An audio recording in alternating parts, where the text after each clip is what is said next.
Hola, buenas tardes a todos. Gracias por participar en esta webinar.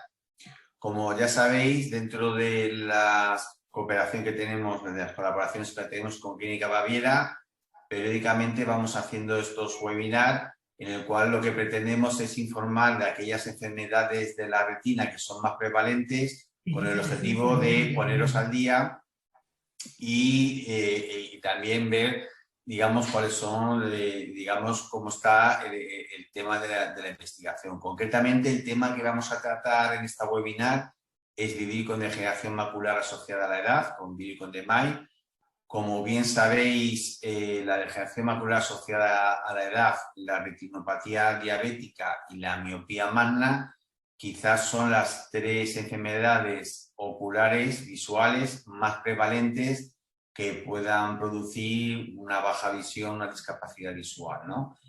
La degeneración macular asociada a la edad, ya sabéis que se suele presentar en personas por encima de los 65 años, aunque cada vez parece ser que en edades también más tempranas, y a veces nosotros que somos altos miopes también se puede complicar con las patologías que nosotros tenemos.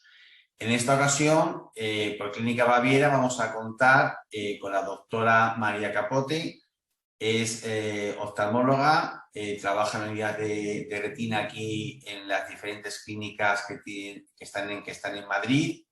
Ella además trabaja en el Hospital de La Paz y está especializada tanto en la parte médica como... Un momentito, por favor. Vale. Es que tenía una llamada de estas urgentes y para silenciarla. Y está especializada tanto en la parte médica como en la parte quirúrgica. También trabaja con el tema del nervio óptico y la implantación de lentes especiales cuando hay que hacer intervenciones en cataratas. Y ha participado en diferentes ensayos clínicos y también tiene artículos en revistas de divulgación científica o en revistas científicas, mejor dicho, tanto a nivel nacional como internacional. Entonces, darle gracias también a la doctora y a Clínica Baviera por este espacio que nos dan y le paso la voz a la doctora para cuando quiera empezar. Buenas tardes, María, cuando quieras. Buenas tardes. Bueno, muchas gracias a vosotros por hacer este tipo de webinar porque ayuda mucho a difundir la información sobre la patología retiniana y yo creo que es fundamental. Como habéis dicho, vamos a hablar un poquito sobre la degeneración macular, pero bueno, yo antes de nada he querido... Uy, perdón un momentito que esto sea...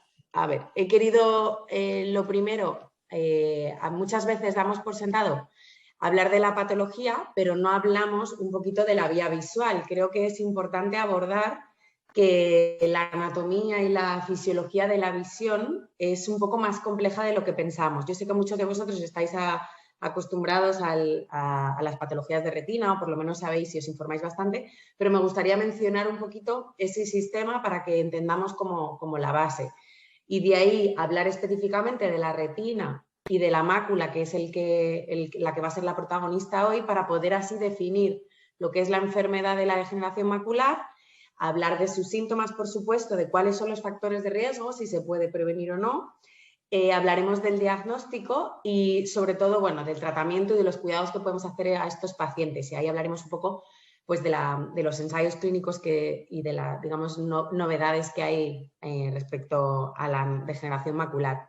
Os decía lo de la anatomía y la fisiología de la visión porque el ojo, que parece un órgano muy chiquitito, tiene una capacidad fundamental. Lo primero es la ventana del cerebro.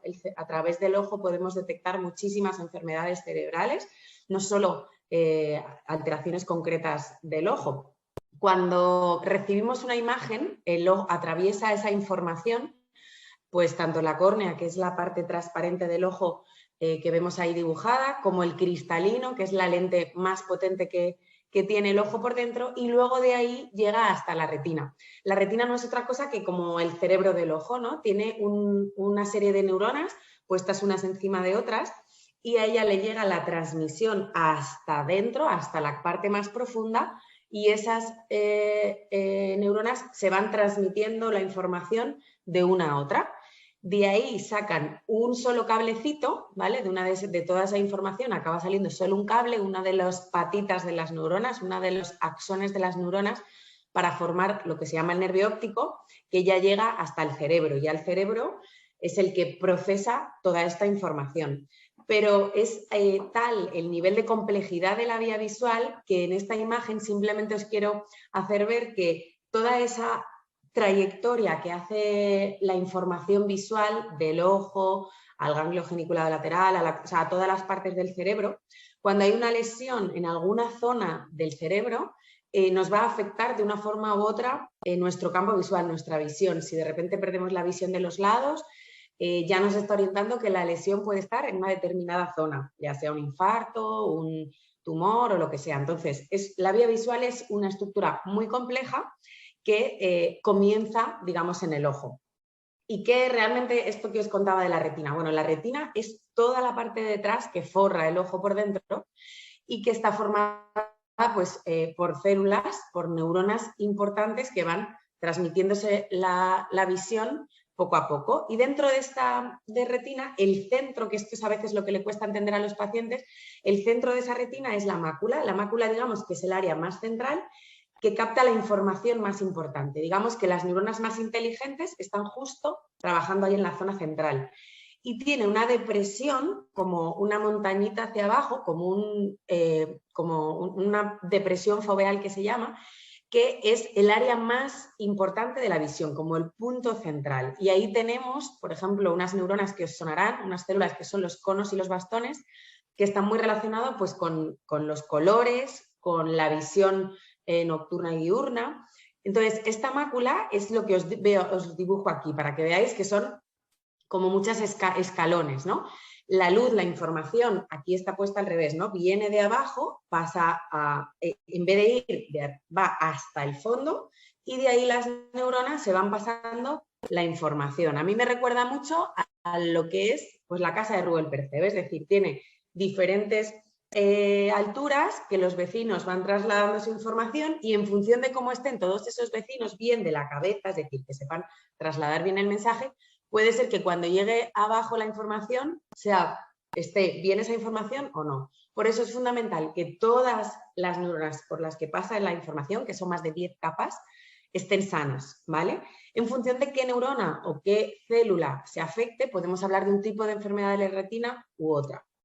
Entonces, ¿qué es la degeneración macular? Primero, empecemos por el final. Asociada a la edad es lo más fácil de entender, ¿no? Que se asocia a personas que son mayores. Cuanto más años tenemos, más riesgo tenemos de padecerla. En general, pues a partir de los 60-65 suele ser más prevalente, pero es verdad que se están viendo, gracias a la tecnología que tenemos y a los diagnósticos precoces, se puede ver en pacientes por encima de los 50 años. ¿Esto qué pasa? Pues que esta escala de neuronas, ¿vale? Estas células que tenemos, llega un momento en que por la edad, es decir, se vuelven un poquito más mayores, no saben gestionar bien todos los desperdicios, ¿vale? Toda la basura que ellas mismas generan y se depositan entre ellas un material que en realidad debería de no estar ahí porque debería de ser excretado y que desapareciera, pero se va acumulando ahí ese material que es lo que comúnmente llamamos drusas, esos puntitos amarillos que se ven en el fondo de ojo, que ven en las pantallas, y esta que está dibujada que se llama drusa.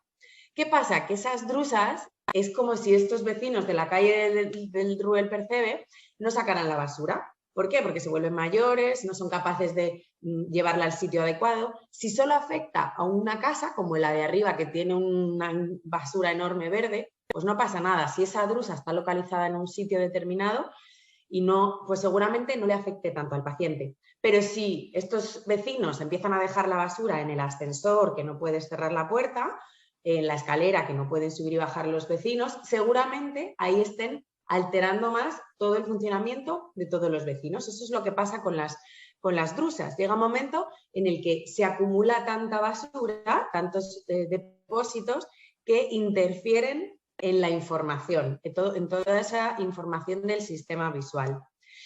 Aquí vemos lo que sería lo mismo. Esto es un corte como si fuera un escáner de las capas de la retina. Todo esto que veis en blancos y grises son capas, las mismas capas que hemos visto antes dibujadas, pero hechas por un corte real, como si fuera un corte anatómico de la retina. Y esos puntos que se ven ahí abajo, que están como hiperrefringentes, o sea, que están más blancos, es esa basura que no saben sacar las neuronas, ¿no? Que las células acumulan ahí.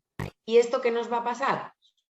Pues que como se va a acumular bastantes drusas y si se afecta justo en las neuronas más importantes, pues en la zona más central, en la fobia, que decíamos que era la que necesitaba tener una mejor agudeza visual, vamos a perder visión. Es decir, vamos a ser capaces de ver menos cantidad de letras cuando nos toman la visión.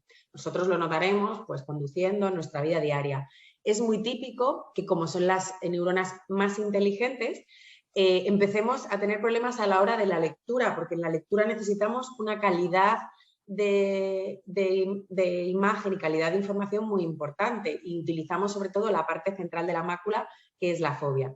Y lo mismo es con reconocer caras. Nosotros vamos a reconocer a la persona porque viene andando y porque la conocemos, pero los pacientes te comentan que no saben definir bien los rasgos de esa cara.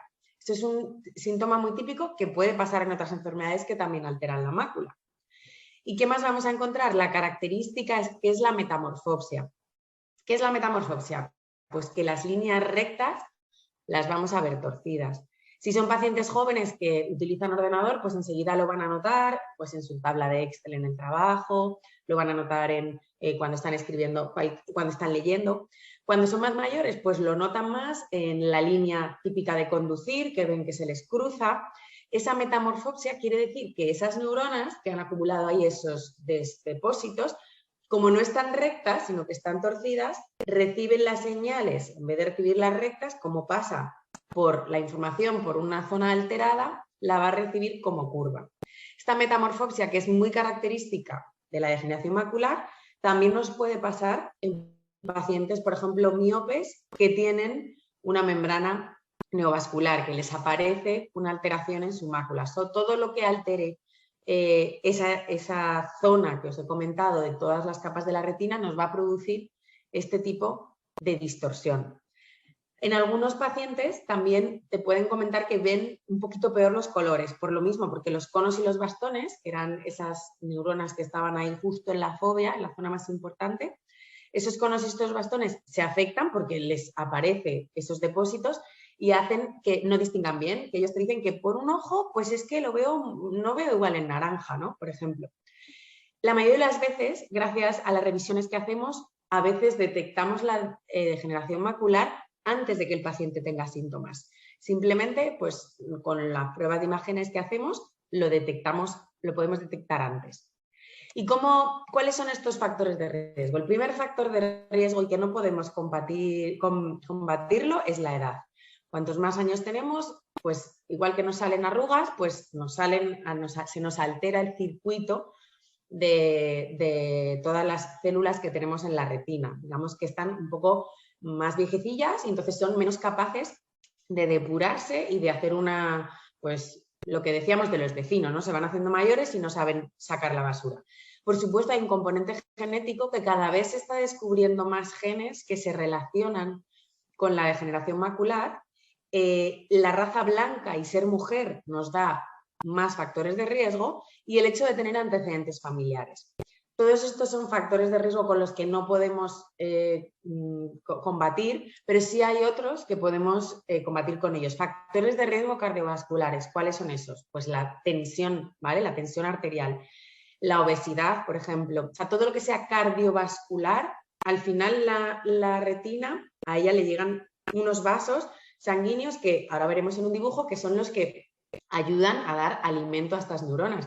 Si estos vasos sanguíneos están deteriorados porque tenemos hipertensión, porque tenemos obesidad, porque no tenemos una alimentación saludable, pues pueden darnos más puntos para que este envejecimiento sea más precoz. Entonces, como para todo, al final una vida cardiosaludable va a ayudar a intentar por lo menos desarrollarla lo más tarde posible. ¿Cómo lo diagnosticamos? La mayoría de las veces lo hacemos en la consulta del oftalmólogo simplemente con un fondo de ojo. Cuando el oftalmólogo nos mira y muchas veces nos tiene que dilatar para ello, vemos ya unos depósitos, como se ven en esta fotografía, amarillos puntiformes, que esos son las drusas, que son ahí ya un poquito más grandes, que están justo en el centro, y eso ya sería un diagnóstico. O sea, el diagnóstico es clínico. En realidad no necesitaríamos nada más para diagnosticar la degeneración macular. Pero ¿qué pasa? Que desde hace años tenemos bastante tecnología que nos ayuda a ponerle nombre y apellido a lo que estamos viendo. ¿Y esto qué es? Pues la OCT. La OCT ha sido como para nosotros la revolución, ¿no? O sea, es de los aparatos en general en oftalmología en la que más nos apoyamos. Seguro que os han hecho alguna vez una OCT y simplemente apoyas la cabeza en un aparatito y miras a un punto y ya está, son unos segundos. En esos segundos analizamos la retina capa por capa, ¿vale? Es como si hiciéramos un corte y lo miráramos a través de un microscopio, pero esto es en vivo y en real. Entonces, lo que yo veo, que a lo mejor veo unas pequeñas drusas en un ojo, en la OCT me muestran dónde están localizadas esas drusas, si están muy centrales o no, cuál es el tamaño, si hay alguna otra inflamación que se me esté pasando. Entonces, la OCT es fundamental para el diagnóstico de cualquier enfermedad de la retina, pero en concreto de la degeneración macular. Es muy importante porque además nos va a dar un estadiaje, o sea, le vamos a poder poner no solo nombre y apellido, sino evaluar el pronóstico de ese paciente y personalizar incluso el tratamiento. Entonces es muy importante esta prueba y solo con un segundo nos va a dar muchísima información. Esta OCT ha evolucionado y tiene como su hermano superhéroe, ¿no? Que es la angio-OCT, que esto no dispone en todos los centros, pero que también nos va a dar muchísima información. Esta angio-OCT lo que nos habla es de la vascularización que hay alrededor de esta retina, ¿vale? Entonces vamos a ver casi en vivo qué está pasando en esos vasos sanguíneos que tiene la retina, si hay algún vaso que no debería estar de ahí, que es como justo lo que se ve, esto que parece una florecilla o una como una amapola ahí, eso es unos vasos sanguíneos que no deberían de estar. Entonces, esta angio-OCT, aunque desde luego no es necesaria, sí que es muy importante porque nos puede dar más información sobre el tipo de membrana que es, o sea, el tipo de degeneración macular que es, y también nos puede hablar del pronóstico visual. La mayoría de nuestros pacientes, cuando vienen a la consulta, seguro se van a llevar un fondo de ojo y una OCT, y normalmente la angio-OCT se suele hacer en determinados momentos, a veces al inicio, otras veces dependiendo un poco del seguimiento de cada paciente. Todo esto, esta angio-OCT, es lo mismo, en vez de un segundo son 10 segundos de hacer, o sea que para el paciente no es ningún trastorno ni es doloroso, y al oftalmólogo le da muchísima información. ¿Y qué dos entidades podemos distinguir? Bueno, siempre se ha hablado de la DMAE seca, que estaría mejor decir atrófica, y la DMAE húmeda, que es un poquito un término mejor, exudativa. La mayoría de los pacientes, más del 85% de los pacientes, tienen una DMAE seca, ¿vale? Y un porcentaje más bajo tienen una DMAE húmeda. Muchas veces me preguntan, ¿y qué es mejor? Pues lo mejor es no tener ninguna de las dos. Pero es que depende de qué tipo de DMAE seca se tenga, del grado, de cómo avanza, y lo mismo con la DMAE húmeda. O sea que no es cuestión de elegir. Si se puede pasar de una a otra, sí. Puede uno tener una DMAE seca o atrófica y que con el tiempo acabe convirtiéndose en una exudativa. Y al revés, que con una DMAE exudativa, como que el ojo se tranquilice y se atrofie. ¿Y qué diferencia hay? Este es un dibujo que además tiene la Academia Americana. Esto es donde pone esas cosas amarillas que son como unos bolos. Esos son las células, ¿vale? Los fotorreceptores, las células de la retina, las neuronas. Están apoyadas ahí en su base, en su epitelio, y por debajo están esos vasos sanguíneos que vienen de la coroides, que son los que alimentan a nuestras neuronas, ¿no? Entonces, cuando todo está bien, no hay ninguna alteración, pero cuando vamos envejeciendo, nos pasa lo que os comentaba, que estas neuronas, estos vasos sanguíneos, están un poco más viejitos y no saben cómo gestionar todos esos depósitos, ¿no? Igual que en la piel se nos acumulan y se nos hacen arrugas, pues aquí lo que pasa es que se acumulan estos depósitos llamados drusas. Lo que hablábamos, si son pequeños, no nos van a afectar tanto, si son más grandes, nos van a dar muchos más síntomas, pudiendo tener pues manchas en el campo visual, que se nos tuerzan las líneas, y en función de su localización. Si están muy centrales, nos van a dar mucho más síntomas que si no están tan centrales. ¿Y qué pasa en una degeneración macular exudativa húmeda? Bueno, pues que esos vasos sanguíneos ya se vuelven un poco locos y dicen, tenemos que sacar esta basura como sea.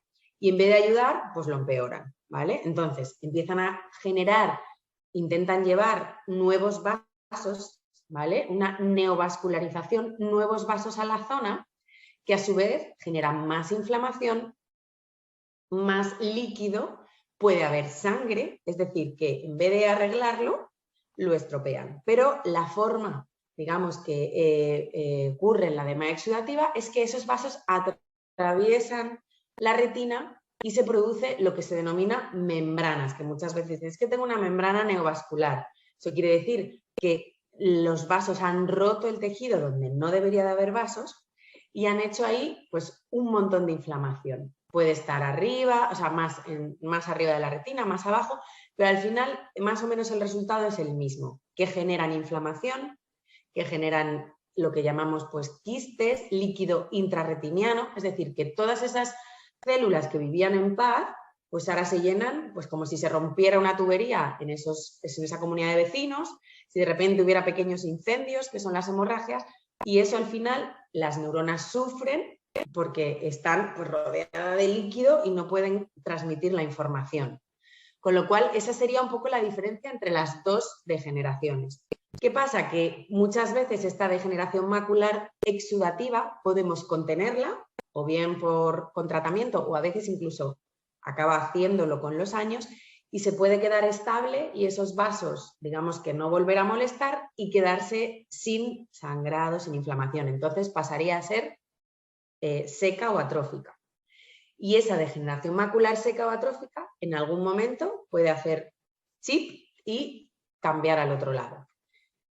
Por eso es fundamental que esos pacientes que tienen una degeneración macular atrófica, que a veces cuando van a la consulta nos dicen, es que no sé para qué voy si nunca me hacen nada, ¿no? Es la típica frase.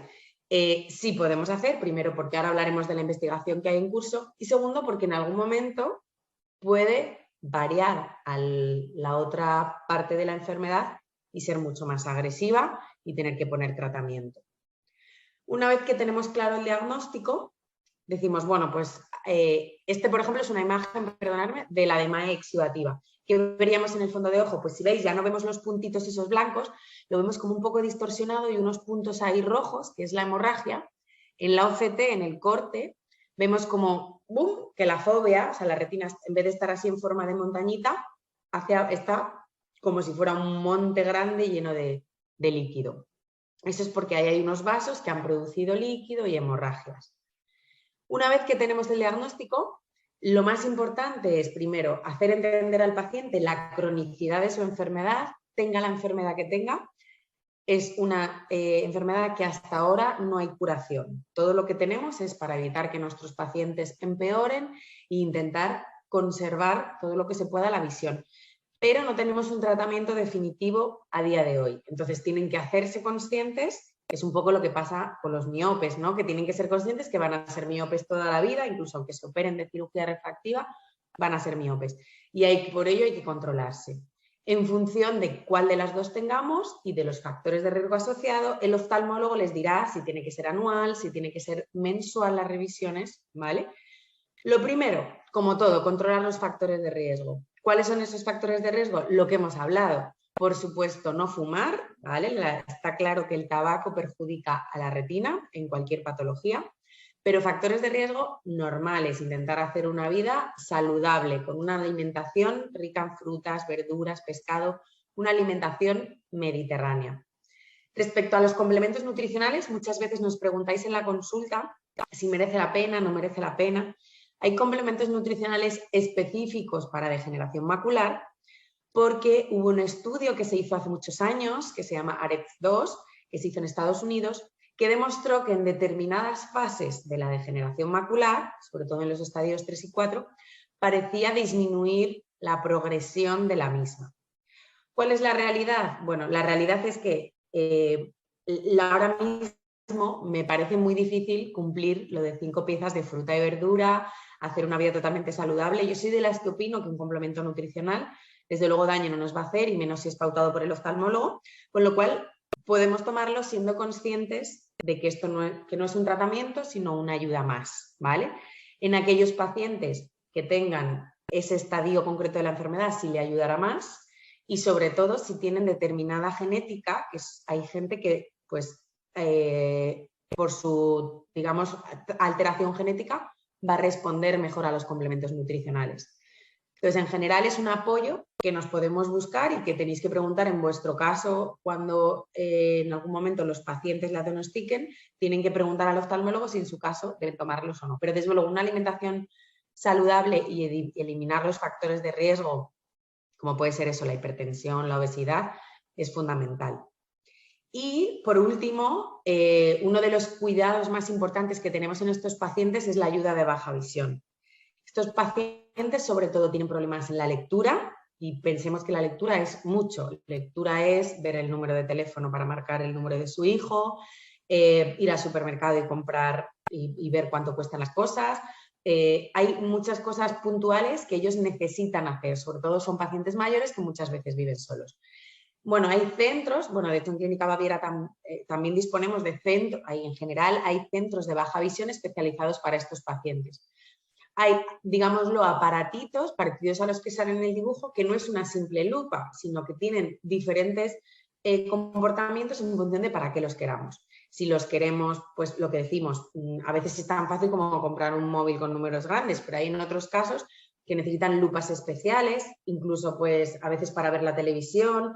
Son aparatos que no son baratos, pero que en general con una educación, es decir, pasando tiempo con el paciente, utilizándolos, en algunos casos pueden ir bien. En otros, pues como todo, ¿no? El paciente no se adapta. Pero yo muchas veces a los pacientes les aconsejo que acudan a un centro para ver si en ellos pueden mejorar un poco esa calidad de vida. Aunque sea solo, pues para al que le gusta hacer sudokus, poder hacer su sudoku durante 20 minutos. Pues esos 20 minutos que le hemos dado de calidad visual. Respecto a los fármacos. Bueno, la DMAE húmeda, que es la que decíamos exudativa, que aparece en esos vasos, esa inflamación, desde hace años tenemos fármacos que ponemos dentro del ojo que lo que hacen es toda esa escalada de inflamación intentar reducirla, ¿vale? Nosotros ponemos una inyección, que suena así como muy gore, pero luego no duele tanto, es más la impresión que nos da de que nos vayan a pinchar el ojo. En general los pacientes la verdad es que no lo describen como algo doloroso.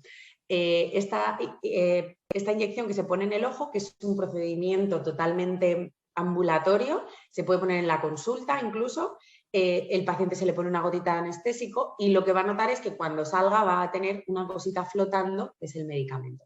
Ese medicamento se queda flotando ahí en el vítreo, que es el gel que hay dentro del ojo, y poco a poco la retina va a reabsorber ese fármaco y va a intentar ese fármaco luchar contra toda esa escalada de inflamación, vasos sanguíneos, etc. Estos fármacos hace mucho tiempo, primero en salir fue el Avastin, porque estaba relacionado, se descubrió un poco de forma fortuita porque se utilizaba en un cáncer y se dio cuenta que mejoraban esos pacientes de degeneración macular. Gracias a eso empezó toda la escalada de investigación y han salido otros medicamentos como es el Lucentis y el Eylea. Y aunque en función de los ensayos clínicos que miremos, pues hay algunos que pueden ser mejor en unos casos o en otros, en general lo más importante del tratamiento de la degeneración macular es el cumplir las pautas de tratamiento.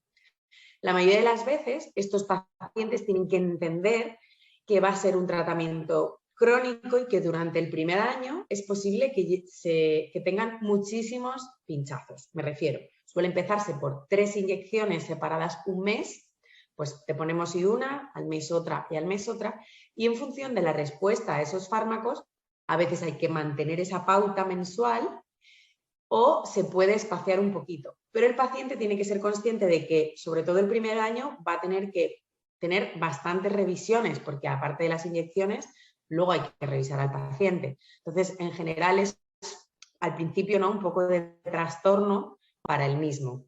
Estos fármacos realmente han probado y demostrado que mejoran la degeneración macular húmeda, sobre todo pensando en que mantienen la agudeza visual y hacen que nuestros pacientes, su enfermedad, progrese más despacio. Estos fármacos, ¿cuál es el problema? Bueno, primero su coste, que son carísimos, pero bueno, aparte de eso, el problema es que nos duran muy poco, ¿no? Nos duran ese mes. Entonces, ¿la investigación qué hace? Pues cada vez hay más ensayos clínicos que buscamos fármacos que nos duren más tiempo. O sea, lo ideal sería pinchar un fármaco una vez al año, ¿no? Como, eso sería perfecto. Pero en ello estamos. Entonces, el siguiente fármaco que ya ha sido aprobado y saldrá en breve a la comercialización, de hecho ya está aprobado por la FDA, es el brolucizumab. El brolucizumab lo que hace es que es una molécula parecida a estas que tenemos, parece ser que es un poco más pequeña y entonces, por lo visto, penetra más rápido y debería de ser más eficaz, y se intenta que tardemos más en pinchar al paciente, ¿vale? Que a lo mejor no necesitemos cada mes, sino cada más tiempo poder estabilizar al paciente y no necesitar tantas inyecciones, porque no olvidemos que las inyecciones no solo generan trastorno a la vida del paciente, es que, por ejemplo, en la sanidad pública genera una cantidad no solo de gastos, sino de revisiones, o sea, una carga asistencial altísima. Entonces, está claro que por el paciente hay que intentar disminuir los pinchazos, pero también para la supervivencia de todos, ¿no? O sea, hay muchísima degeneración macular y hay que intentar que cuanto menos el paciente acuda al hospital, menos inyecciones pongamos, pues mejor para todos. Entonces, este fármaco va en ese nivel y así estamos poco a poco haciendo ensayos clínicos, entre los que, por supuesto, Clínica Baviera sigue realizando ensayos clínicos con este tipo de fármacos que queremos que duren más y sean, por supuesto, más eficaces. Otro que se está investigando es este, que es el Abicipar, que también utiliza una molécula similar, pero que dura más tiempo. ¿Y qué otra cosa han dicho? Bueno, pues han dicho, jope, pues lo ideal sería poner una cosa en el ojito, un reservorio, como una cápsula, en la que todo el rato estuviera liberando ahí fármaco. Entonces, así no tendría que el paciente pincharse, ¿no? Como el que tiene una bomba de insulina o... Entonces, se pone justo ahí en la conjuntiva, como sale en el dibujo, se pone un reservorio, estos son en ensayos clínicos, y se pone el fármaco. El paciente viene a la consulta, se puede rellenar ese fármaco incluso en la consulta, solo rellenando como esa capsulita que hemos metido. ¿Cuál es el problema? Primero, que esa capsulita hay que ponerla en quirófano y que el sistema, bueno, pues hay que perfeccionarlo un poco. Pero estos ensayos clínicos están bastante avanzados y si va todo bien, porque parece que no está habiendo efectos secundarios, digamos de pues, infecciones por llevar algo ahí, pues esto podría ser el futuro de la degeneración macular, tener algo ahí, un dispositivo que va poco a poco soltando fármaco y no tener que estar acudiendo cada mes a pincharnos. Entonces, ese es un fármaco muy prometedor. Y el último que se está investigando y se están haciendo ensayos clínicos es el faricimab. Todos tienen así nombres un poco difíciles.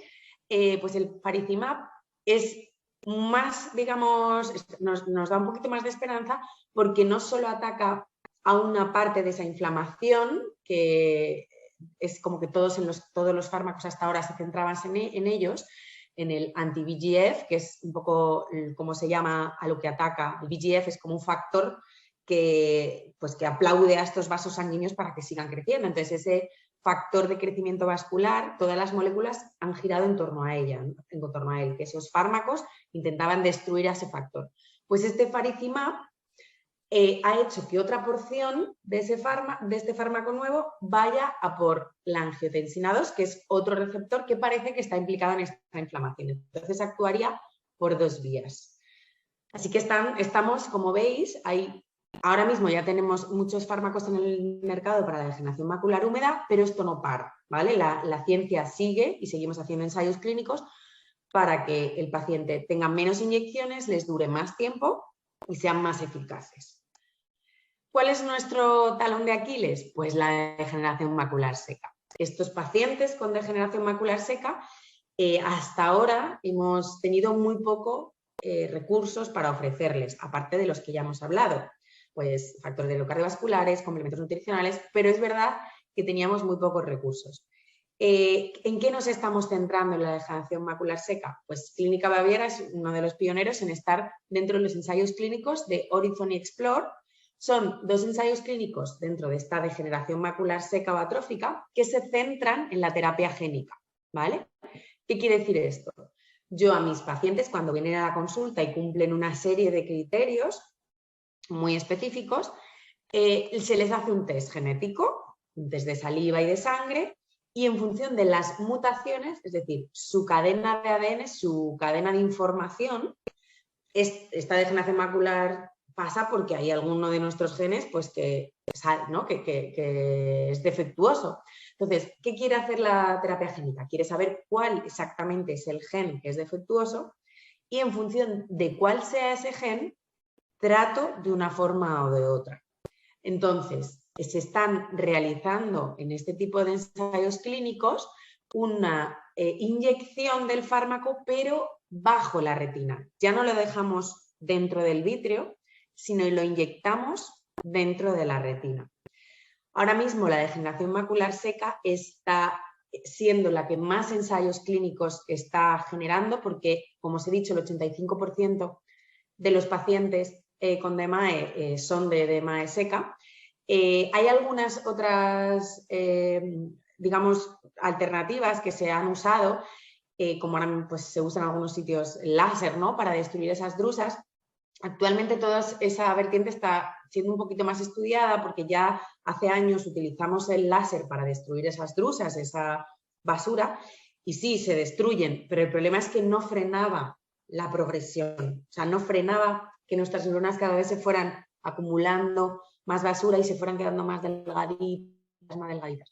Entonces, la terapia génica lo que quiere es reparar la lesión del gen, que es el que está defectuoso, y aunque a lo mejor no podemos devolver visión de la que ya se ha perdido, por lo menos se está estudiando en estos ensayos clínicos evitar esa pérdida progresiva de visión y esa atrofia progresiva, que es digamos, el hándicap que tiene la degeneración macular seca, que hasta ahora no hemos sido capaces de controlar. Y bueno, esto era un poco lo que os quería contar. Es muchísima información, pero he intentado ser un poquito clara y resumir. Seguro que tenéis preguntas que nos podéis hacer, vamos, me podéis hacer las que queráis. Gracias, doctora. La verdad que has tenido una exposición muy divulgativa, está muy bien, se ha seguido muy bien todo el tema. Y bueno, Macarena, si tiene algunas preguntas, luego me las pasas. Y me gustaría, sobre este último punto que has comentado de la investigación, por entenderlo un poco mejor, hablamos de degeneración macular seca. La degeneración macular seca o atrófica, mejor dicho, ¿sería la que está provocada por la acumulación de drusas o no? Sí, eso es. Y esas drusas, aparte de acumularse, también hace que las neuronas se queden más delgaditas. O sea, se va atrofiando todo y todas las neuronas, todas las células se van quedando más atróficas. Entonces, el objetivo con esta terapia génica es buscar cuál es el gen que está produciendo que envejezca más rápido y modificarlo, digamos, de alguna forma. Entonces, ahora con esta terapia que estáis ensayando, lo que se le hace al paciente es ver si el tratamiento que le vais a aplicar tiene ese gen, digamos... Claro. O sea, claro, no todos los pacientes tienen alterados todos los genes. Actualmente hay pues 2 o 3 tipos de genes que sí que podemos tratarlos. El resto de amalgama, ¿no? Porque la degeneración macular seca, los pacientes que tienen esta enfermedad no tienen solo un gen alterado, tienen pues muchos, ¿no? Entonces, los pacientes que justo tienen, digamos, defectuoso el gen que con estos fármacos podemos tratar, es a los que estamos poniendo bajo la retina este fármaco para modificar ese gen. Entonces, es un poco como ciencia ficción, pero se está haciendo. El problema es que son genes limitados. Si a lo mejor en la degeneración macular hay 10 genes implicados, pues ahora mismo tratamos 2. Entonces, la idea sería que pudiéramos hacer esto con todos los pacientes, pero está limitado a los que en su ordenador, en su ADN, tienen defectuosa esa tecla. O sea, digamos que es como si en un ordenador falta la letra D y nosotros descubrimos que es la D la tenemos, pero la G no la tenemos. Es un poco... Sí, además entiendo yo que lo que hace ese fármaco que corresponde con ese gen que habéis identificado, ¿eso acaba eliminando la drusa o hace que no aparezcan nuevas drusas? No, hace que no aparezca nuevas drusas, o sea, hace que deje de, digamos, de generarse. ¿Qué pasa? Que cuanto antes descubramos esto y lo demos, digamos, como tratamiento definitivo, se podrá hacer más precozmente y menos porcentaje de pacientes desarrollarán drusas. Para lo cual yo también veo que las revisiones, incluso sin síntomas de pérdida de visión, van a ser fundamentales para esto precozmente. Sí, desde luego. Mayores de 65, pero sobre todo pacientes que tienen factores de riesgo, padres pues típicos, pues mayores de 50, lo ideal es revisarse, porque a nada que aparezcan ya primeras alteraciones, podremos ver si es candidato o no a ese tipo de terapia. Has hablado también, que me parece muy bien que lo hayas nombrado, del tema de la alimentación y de tener un buen sistema cardiovascular funcionando. Y yo muchas veces son de las consultas que nos llegan a la asociación, muchas veces lo que comento, que si no hay, digamos, una dieta, una vida sana, lo que entendemos, no solo comer sano, sino tener un buen sistema cardiovascular, no estamos favoreciendo que ni que el oxígeno ni que los nutrientes lleguen en las condiciones óptimas a nuestra retina, y entiendo yo que será más fácil que esos desechos se queden ahí y no sean expulsados. Entiendo yo que será todo ese proceso, ¿no? Justo. Por desgracia, al final siempre te dicen lo mismo todos los médicos, ¿no? Hay que comer saludable. Esto es como todo, es sin obsesionarse, porque es verdad que la degeneración macular tiene mucho componente de lo que decimos, de genes que están alterados, que no es esa gente que no hace vida sana y nunca tienen degeneración macular, pero por lo menos que estén, todo lo que esté en nuestra mano por hacer, pues desde luego es fundamental para evitar la progresión, por lo menos.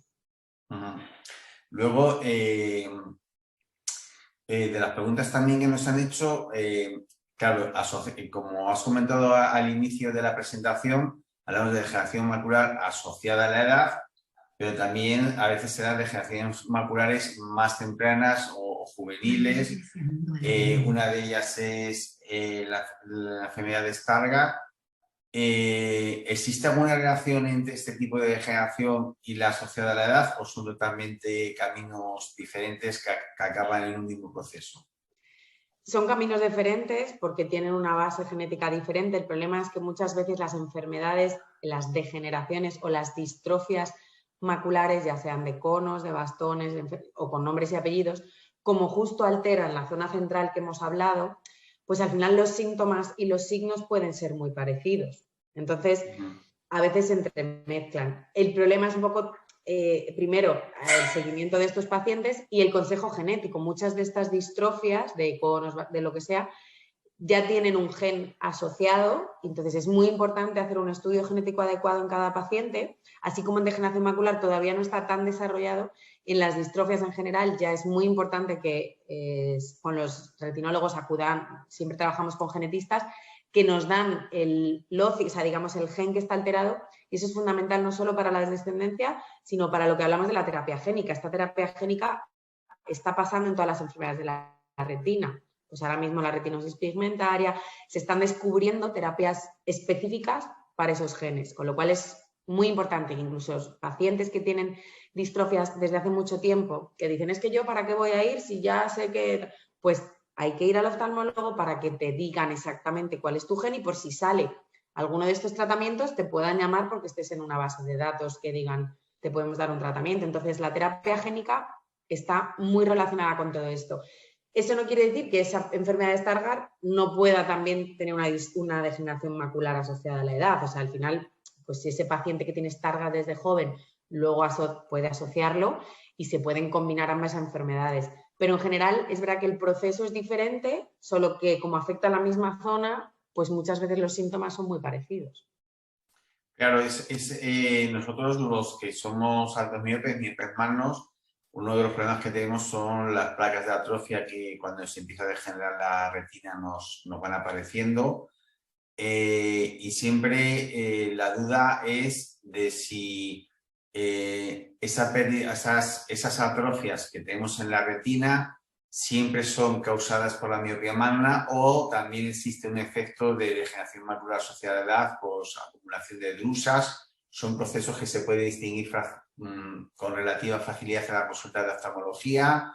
El especialista tiene que tener, digamos, algún recurso extra. ¿Cómo lo veis vosotros? ¿Cómo lo tratáis? Sí, o sea, los miopes magnos sois pues, nuestro quebradero de cabeza, porque es verdad que vuestra retina es compleja cuando aparecen otras cosas y no es tan fácil distinguir, sobre todo cuando pasáis ya una edad, cuánto es de la miopía y cuánto es de que pues, estás empezando con una degeneración macular. Por ejemplo, en un miope que puede hacer estos vasos que os contaba, esas membranas, pueden aparecer en un miope por su miopía. Entonces, muchas veces cuando aparece alguien de 65 años, pues estás ahí un poco que tienes que hacer más, o sea, pues las angio-CT, que es esa prueba que os he dicho, nos puede resolver muchas dudas.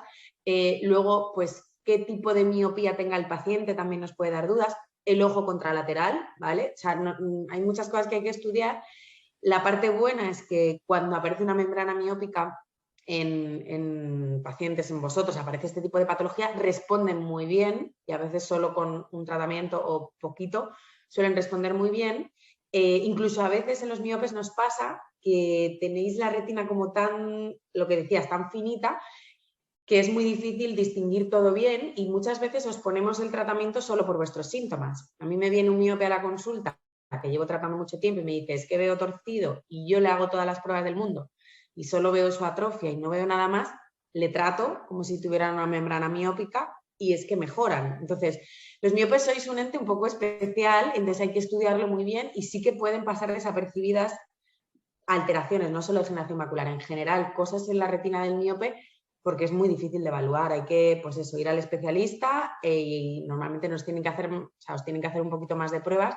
La parte buena es que muchas veces, como al final el único tratamiento que tenemos hoy en día son las inyecciones, pues bueno, si es una degeneración macular tendremos que ser mucho más agresivo que si es una membrana miópica. Pero sí que es verdad que en eso estáis un poco en desventaja, porque tenéis una retina difícil de diagnosticar. Son unos poco complejos. Y voy a comentar, Macarena, si tienes alguna cosa del chat o sigo yo preguntando. Bueno, había levantado Rosy la mano y creo que querrá hacer una consulta. Por lo tanto, Rosy, si activas el audio, el tiempo es tuyo.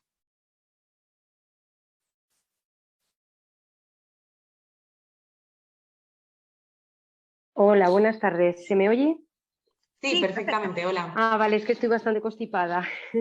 Bueno, yo quería hacer una pregunta que no sé si ya la han respondido anteriormente, pero yo no me he aclarado mucho. Yo tengo una coroidosis miópica severa desde hace bastantes años. Entonces, yo en mi ojo izquierdo sí tengo una mancha de pus, perdí parte de la visión. Y lo que quería preguntar, a mí nunca me pusieron ningún tratamiento, entonces yo quería saber, con ese tipo de problemas, si volviera a surgir ahora, entiendo que por lo que dice usted, doctora, sí habría posibilidad de meterme un tratamiento, ¿no? Como si fuera una edema húmeda. Pues sí, o sea, si esa mancha de Fuchs fue producida porque aparecieron ahí esos vasos, o sea, porque si igual fue hace más de 10 años o más de 15, puede ser que fue hace más de 15 años. Pues ahora mismo no lo recuerdo, pero fue en el año 2000, yo creo 2006 o 2005 o algo así. Ahí es probable que todavía no tuviéramos... Entre el 2004 y 2006, yo creo que fue más bien en 2005.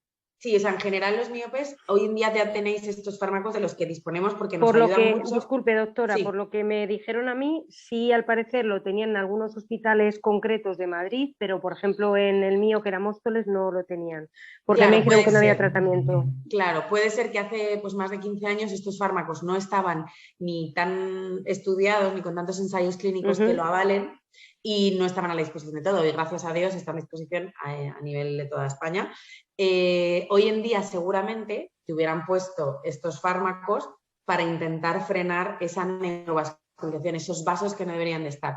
También te digo que a veces por la evolución de la membrana, de la miopía, tendéis a haceros como muy finitos y a lo mejor hubiera evolucionado igual, no lo sé, pero es verdad que hoy en día solemos ser un poco más agresivos porque respondéis muy bien con estos fármacos. Entonces sí que creo que hubieras tenido alguna otra alternativa, no sé cuál hubiera sido el resultado final, pero sí seguramente hubieras podido exponerte a alguno de estos fármacos que hubieran indicado.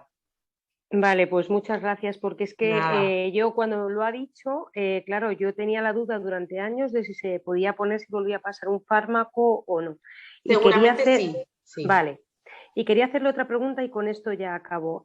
¿Cómo se sabe si eso te ocurre de nuevo? Porque yo, claro, era la primera vez y de repente hubo una parte del ojo que no veía bien, pero ahora como ya veo ondulado con los dos, o sea, la atrofia que Sí, tengo, retiniana, entonces ya no sé el qué ya. sintomatología da para saberlo.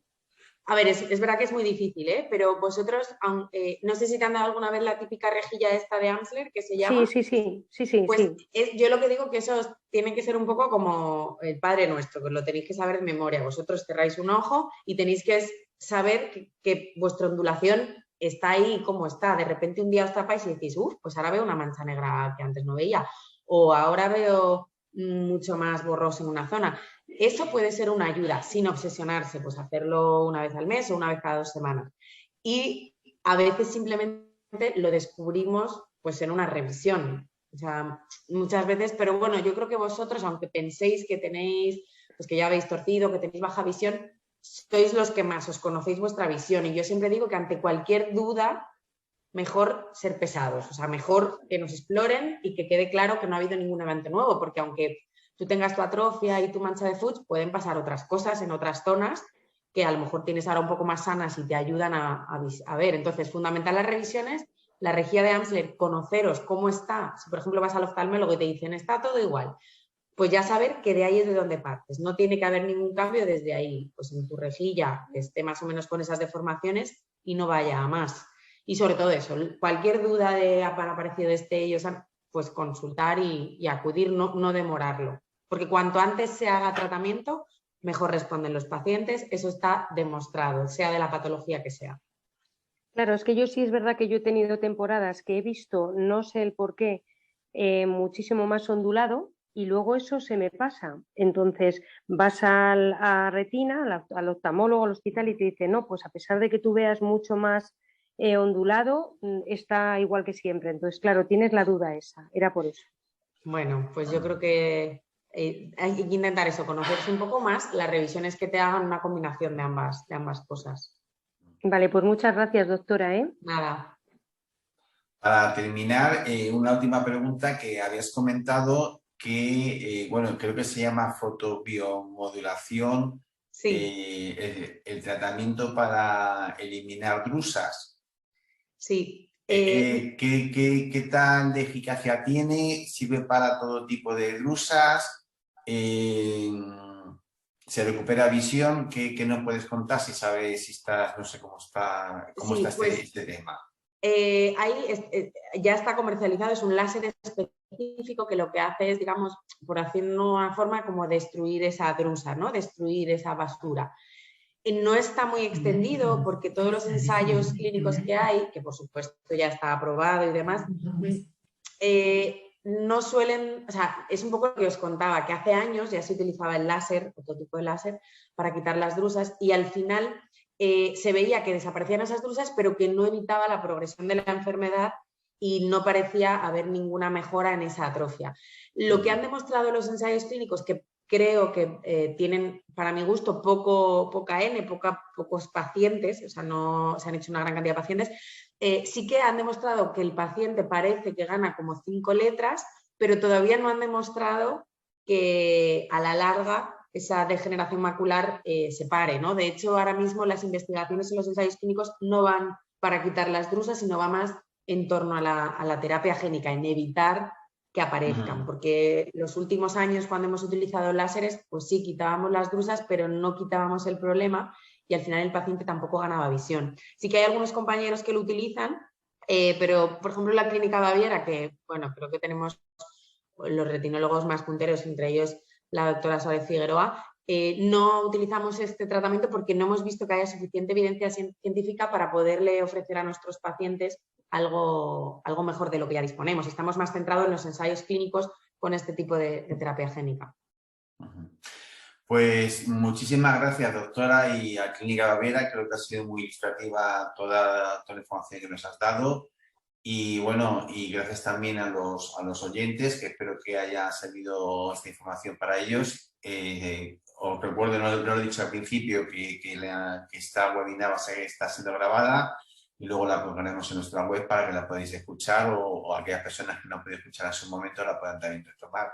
Muchas gracias, doctora, y seguimos en contacto y felicidades por el trabajo que estáis haciendo.